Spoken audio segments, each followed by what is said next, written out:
Hi everyone, I have a question for you. Do you like Chinese food? Well, it's kind of interesting. There's as much variety in the savory kind as there is in the sweet or the dessert, but not a lot of Chinese people order it. Before I came to China, I thought, man, do all they have is fortune cookies? Because they're all over America. Turns out, that's just an American thing. There's actually not really any fortune cookies in China. Typically, it's not normal to have dessert after a meal in traditional Chinese cuisine, but there are still some exceptions. In Beijing, before you have your tea, you might have a donkey roll, or you might have mung bean cake. In the South, after you have your tea, you might have something like bingfen. After a nice big hot pot buffet, people can enjoy some ice cream. But even with all those examples, it's typically not normal for people to have dessert after their meals in China. Is it really true Chinese people don't eat dessert? No, it's not true. With me, I have an assortment of Chinese snacks.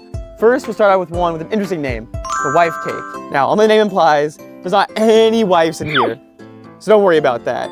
Next, I have one of my favorites, the egg yolk cake. Now, unlike the other one, this one really does have egg yolk inside. Beyond the two I just talked about, China has so many different kinds of snacks. Now, I don't know if you know, there's a festival coming up, the Mid-Autumn Festival, and on that day, there's a special treat that Chinese people will eat, and that's the moon cake. Even though it is a traditional Chinese dessert, they still got flavors here for me. Got an Oreo one, and they got a cheesecake one. It really is a good example of Chinese and Western flavors combining together. Whew, I cannot wait to try both of these. Besides the two I just ate, there are so many different mooncake flavors in the traditional Chinese form. Okay, nice. Well, I'm gonna choose some of these. Whew, even more. I love meat, I love beef, I love red bean paste. I like to try more traditional things like sesame. Pork would have been good.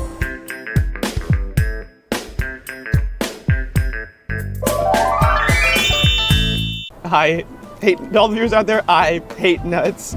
I bought this like a rock. I bought this like a rock. I'm not gonna break my teeth. It's good if I had like tea with me. Okay. Okay, this one's the worst. This one scared me too. I thought this one was like almost like gone bad. It was so hard. I'm super biased. I'll always love any Oreo flavor. They're pretty good. And especially if you love beef jerky, this one obviously gonna be a winner. This, you need water. Your mouth will be as dry as a desert. Wow, this is really good. Again, now I really understand why Chinese people have tea with their dessert. You know, I was just walking by earlier when I saw the craziest thing. The biggest, most big moon pie you've ever seen. I've ever seen. Now, looking at this thing, it reminds me of an American pie. I did hear there's going to be a limited time moon cake baking event. As a foreigner who loves Chinese culture and who loves baking, I know I gotta go. Alright, well I just arrived at the DIY bakery to see if I can make some moon cakes for the Mid-Autumn Festival. Now I've made pies and cakes back in America with my mom, so I'm feeling pretty confident. I mean, how hard can it be?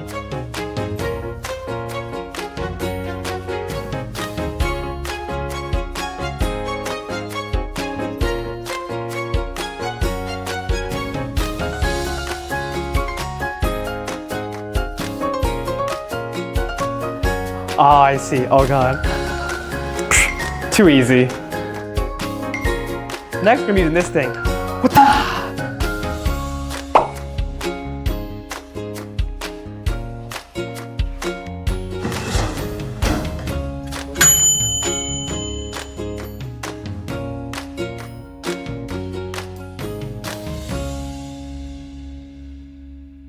As you can see, I just finished making my moon cakes. It's kind of weird because I'm missing one. I just ate it. It's so good fresh. It makes the world of difference. So I regret nothing. It was totally worth eating right here, right now. But I just finished. Not only that, they gave us these nice little plastic containers and a cute little box to go with it. It was such a great experience. One interesting thing is how many people were here. It's really crowded. They're making things, not just moon cakes, like pies and cakes and other birthday things. It just shows Chinese people, they really like dessert, so much so that they're not just willing to go out and buy it, they'll make it themselves. Well, that's all I have for today's episode of Different Yet Same on the Mid-Autumn Festival. If Today, I was able to try and eat so many different kinds of Chinese desserts. One of the favorite things I did today was making it by hand, and I never got to eat it, and it was so good. Easily one of my favorites throughout the whole day. Even for someone who has a huge sweet tooth, there's been enough sugar for me today. I'm full. After trying out so many different kinds of dessert, one thing I really noticed is how different it is from the West. They're a lot more thin, there's a lot less sugar. With that, people will have it with tea instead of its own meal. They'll have a lot less of the dessert. And maybe that's the reason why there's a lot more thin people here in China. As a big tea drinker myself, if you want to try the more healthy Chinese lifestyle, next time you have dessert, try having it with some tea. It'll make you feel more full, you'll have less of it, and it's still delicious.